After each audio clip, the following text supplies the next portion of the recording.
Hey everyone, welcome back, and today we'll be doing another tier ranking video. This time we'll be tier ranking the 2023 F1 drivers on a scale of S to F. So S being you had a fantastic season, basically no mistakes, and you maximized the potential of your car. And F is you sucked, you didn't maximize anywhere near the potential of your car, and perhaps even you got fired mid-season. Let's get right into it. So we'll be starting off with Alex Albon here. He beat Logan Sargent 41-2 in the combined qualifying and race head-to-head this season. He had an incredibly strong season. He maximized all the potential of the Williams, which I don't think that was that great actually, the Williams this year. It had really strong straight line speed, and on the weekends where it was quick, he was able to really get the most out of the car, apart from maybe in Australia. Overall, I think it was an outstanding season from him this year, an improvement on last year, so here we're going straight into A. Next, we have Fernando Alonso, finished 4th in the Drivers' Championship this year, absolutely destroyed Lance Stroll in qualifying and the races again this year. And when the Aston was poor in relatively to how it was earlier in the season, he was still able to really maximize the car, something that Lance was unable to do. It was an incredibly strong season from Fernando. He's in his 40s now, and he's still driving like he's in his mid-20s in his prime years. I don't think there was much more he could have done throughout the season to get more points. He made a couple mistakes, but that is to be expected. It's really rare someone will have a perfectly flawless season, so I think he'll go straight into A alongside Alex Albon. Next up, we have Valtteri Bottas driving that Alfa Romeo. I don't think the Alfa Romeo was a great car this year. I think Bottas had a good season. It's really hard for you to do a lot when you have the midfield machinery, and on the occasions he qualified quite well. He tended to fall back in the race, but that was something his teammate Zhou Guanyu did, so I wouldn't really blame that on him. I think that's more of a car trait. Bottas beat Zhou 27-16 in the combined race and qualifying head-to-head this year. So it was a strong season from him. Definitely not his best, but I don't think it was that bad either. So I think he will slot nicely into the B category. Next, we have Pierre Gasly. Moved from AlphaTauri to Alpine for this year, and I think he had a really strong season. Usually you would expect drivers to have a small drop in form, especially during the beginning of the year when they've moved teams, because they have to get used to how the new team operates. They have to integrate themselves at the team. But I think he actually outperformed Esteban Ocon over the course of the season. He had that podium in Zandvoort, and whilst Ocon did get a podium in Monaco, I think overall Gasly's actually been the quicker and better driver so far this year. So a strong season from Gasly. Hopefully he can build on it going into next year, but I think I'll be putting him straight into the B category.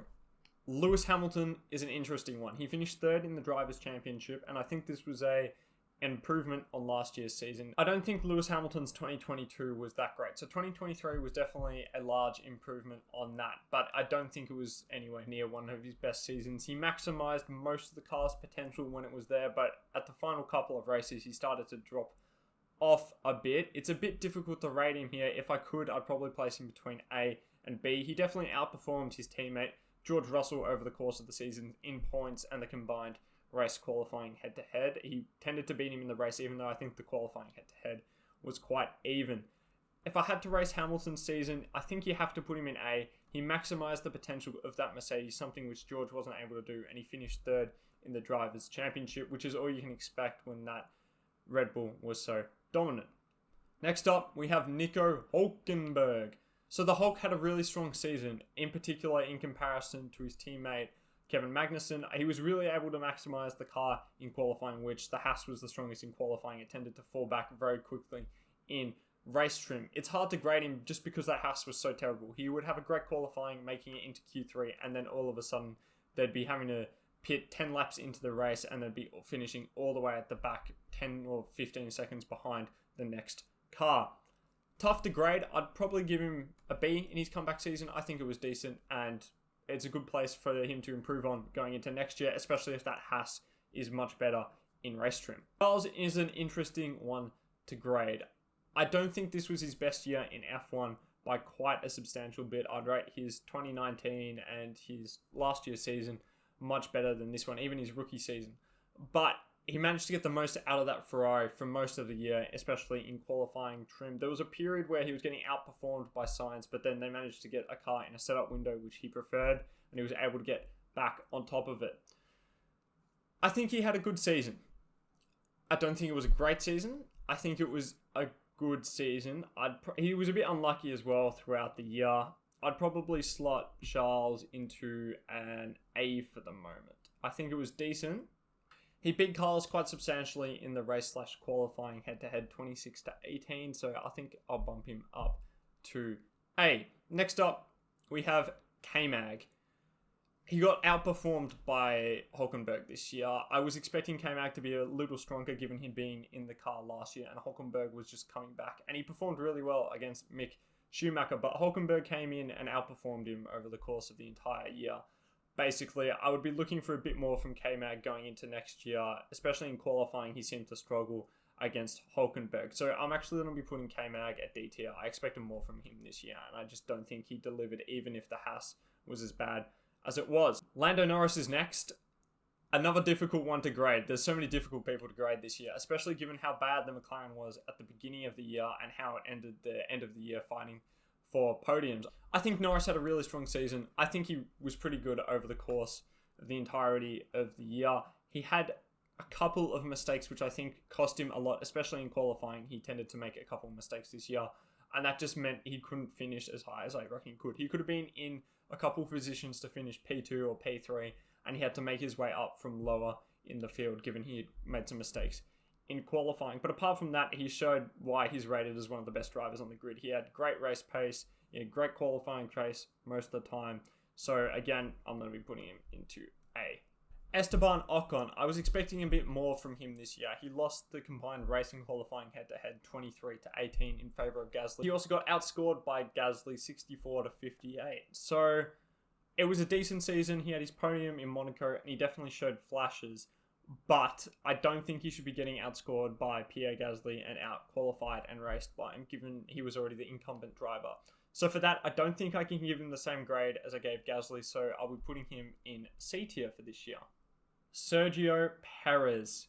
He finished P2 in the Drivers' Championship, so you would assume he'd get a high grade, but this season was not that great for him. Max Verstappen scored double Sergio Perez's points in a dominant car, and he really didn't look like he had P2 sewed up in the Drivers' Championship until going into the final race, basically. And given how dominant that Red Bull was, especially in race trim, I was expecting a lot more. He started off the year with 2 victories, and a lot of people, including myself, thought this might be an opportunity for him to maybe turn this into a title fight. But he lacked consistency, especially in qualifying, and I just don't think this was a really strong season at all for Checo. He did finish P2, Red Bull's first 1-2 in the Drivers' Championship, so I don't think it can be any lower than a C, but he will be getting a C. He was just too inconsistent in qualifying, and the races making mistakes he needs to improve going into next year if he wants to keep his seat. Next up, Oscar Piastri, probably Rookie of the Year for me. Oh, definitely Rookie of the Year for me. I wouldn't count Liam Lawson in it. He had an outstanding season. He showed great pace in qualifying specifically, and in the race he showed pace too. He was clearly a step behind Norris in race pace, especially in races with high tyre degradation. He lacked a lot behind in his tyre management skills.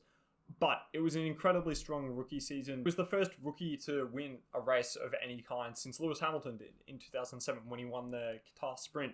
So it was a very strong season from Oscar. He has stuff to improve on going into next year, as you would expect from a rookie. His tyre management skills, as I said before, but it's a very strong building point, and he put up a fight to Lando Norris at many of the races this year, something Daniel Ricciardo was never able to do, especially in 2022. So straight into A for me. Next up, we have Daniel Ricciardo.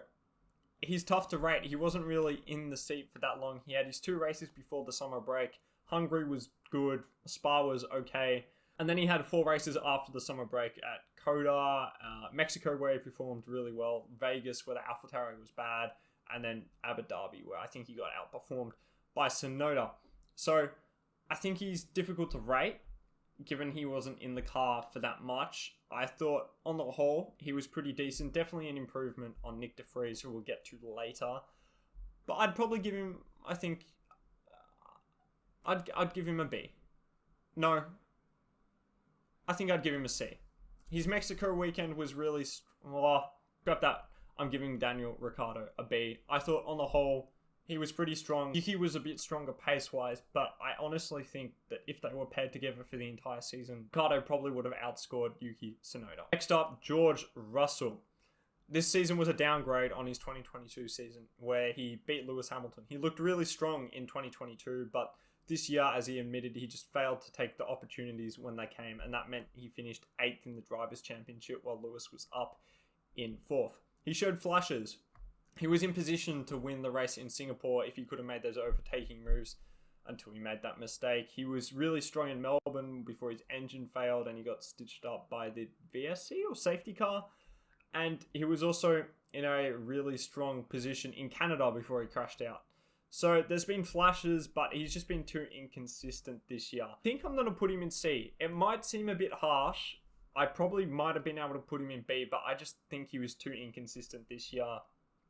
I think he nearly cost Mercedes P2 in the Constructors' title, and I'd be looking for a large improvement going into next year, mainly just capitalizing on any opportunities he gets. Next up, we have Carlos Sainz, who I think had a strong season again this year. He got beaten by Charles overall in the championship standings and in the combined race and qualifying head-to-head, but unlike Charles, he won a race this year. He was on when it mattered most, when Red Bull was nowhere near competitive in Singapore. He was at the top of his game and was able to capitalize, really, on that one opportunity. So given that, I'm going to have to put him into A. He was the only driver other than a Red Bull driver to win a Grand Prix this year. And even though he was beaten by his teammate, I think that probably cancels out over the course of the season. So he'll be going into A. I'd probably still rate Charles as having a better season than Carlos, but again, it was a really strong season from Carlos and an improvement, most importantly, on last year in 2022. Logan Sargent. This might seem pretty harsh, but I'm going straight into E tier for Logie Bear.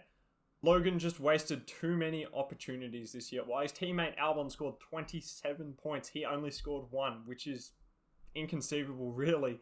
That's a huge difference in points. He was quick at some races, and it looked like he should have scored points, but he made silly mistakes, especially even it was shown in Abu Dhabi. He made those track limit errors in qualifying. He was looking plenty quick enough to make it into Q2 or even Q3, and he just kept making track limit mistakes, which meant he qualified last. And so this was just a similar theme over the course of the year. He should have scored more points than he did. And I think he'll keep his seat for next year because he showed some promise, but it wasn't a really good rookie season by Logan, so he'll be going straight into E tier. Lance Stroll had a pretty bad season, I would argue, overall this year. He managed to get it together for the final couple of races, but especially during the mid-season, his form dropped off massively when the Aston Martin wasn't at its greatest. When Aston Martin was at its best, he had his hand injury and he was still performing quite well then, but it just dropped off over the middle course of the season. And for a majority, I reckon 75% of the races, he just wasn't at all near Fernando's level, which is just poor. His teammate scored over 200 points and he just made it to underneath 100, around 100, I think. So not a strong season at all from Lance Stroll. He'll be going straight into D tier, and hopefully he improves going into next year, but I don't think he'll be losing his seat with his dad Lawrence owning the team. Yuki Tsunoda had a really strong season this year. I think it was a large improvement on 2022, which is what you want to see, especially in a younger driver, that you want to see year-on-year improvement, and I think he did. He still has those mistakes in him. He's half spun in Brazil. He made that mistake in Mexico where he should have scored big points there, clashing with Oscar Piastri, which was definitely his fault. But he also scored most of AlphaTauri's points over the course of the season, especially at the beginning of the season. He had a bunch of 11th place finishes. I think he had 3 out of the first 5 races were 11th place finishes. So he had the pace. He's still lacking a bit of that experience, which will come as he races more, and he still has that mistake in him. But overall, it was a pretty strong year from Yuki. I'd be putting him into B, probably above Daniel if I could, but yeah, there we go.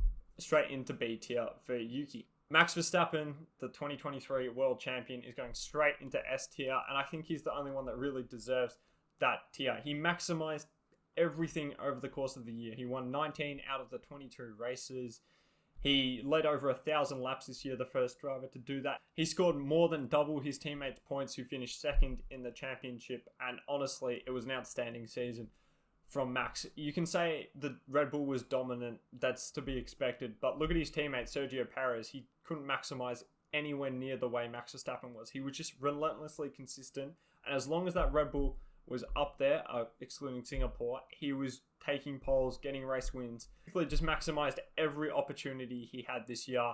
And for that, I think you have to just put him straight into S tier on a tier by his own. I don't think we've seen a driver be that dominant, really, in the way he was just able to demolish his teammate and maximize all the opportunities, win 19 races. It's incredibly impressive, and there's not much room for improvement for Max going into next year. Nyck de Vries, I think you can all probably guess where this is going. If you get fired mid-season, even if it was a bit harsh, I feel like you have to go straight into F tier. Whilst his firing mid-season, a lot of people will consider quite harsh, Red Bull weren't considering him a rookie going into this season. He'd had years of experience racing F2 machinery, Formula E machinery. He wasn't really inexperienced at all. He was 27 or 28, so Red Bull expected him to get into that seat and excel right away, which he really was unable to. In comparison to Tsunoda, he was extremely off the pace. I think it was around 3.5 tenths in qualifying, which is not good at all. And he just didn't show any signs of improvement, I think, which is what ended up convincing Red Bull to swap him out for Daniel Ricciardo. But yeah, straight into F class for Nyck de Vries. I would have liked to see him get the entire season, in all honesty, to prove himself. But it's too late now. He had his one opportunity and unfortunately he lost it. So straight into F. Finally, we have Zhou Guanyu, who I think had a decent season. Definitely not as good as Valtteri Bottas's, but it was still okay. He got out-qualified and out-raced by Bottas and finished behind him in the standings. I still think it was a decent season from him in his sophomore year. I think it is his second year. So I'd put him straight into C class. There's definitely room for improvement, as there is with all the drivers basically on the grid. Whilst Zhou was outmatched by Bottas this year, I think he showed improvement in comparison to last year. And I'll be interesting to see how he goes in his third season. I honestly think this is probably make or break for him. He needs to show some solid steps in improvement, challenging Bottas more regularly. And then I think he could see himself getting secured a longer term contract in F1. But at the moment, I just really see him as a bit of a filler driver. He hasn't shown anything like the level that Oscar Piastri has shown or that Charles Leclerc showed in 2018 to really stick them out as a big F1 talent for the future.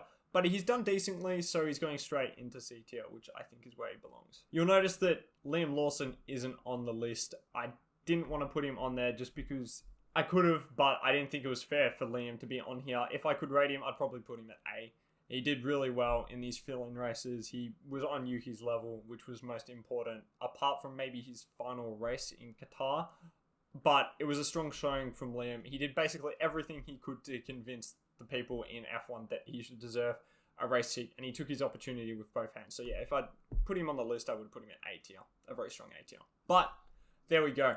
I think a lot of drivers this year had really good seasons. Max Verstappen was the standout driver of the year, quite easily by himself in S tier. There was a couple drivers like Magnussen, Stroll, and Sargent that really didn't have strong years, who'd be looking to make big steps going into next year, and of course Nyck de Vries by himself in F tier after getting fired mid-season. But most importantly, what do you guys think about this list? What changes would you make? I'll leave a link to this tier maker in the description below so you guys can go and make your own list. Feel free to share it with me on Twitter, TikTok, Instagram, YouTube comments section.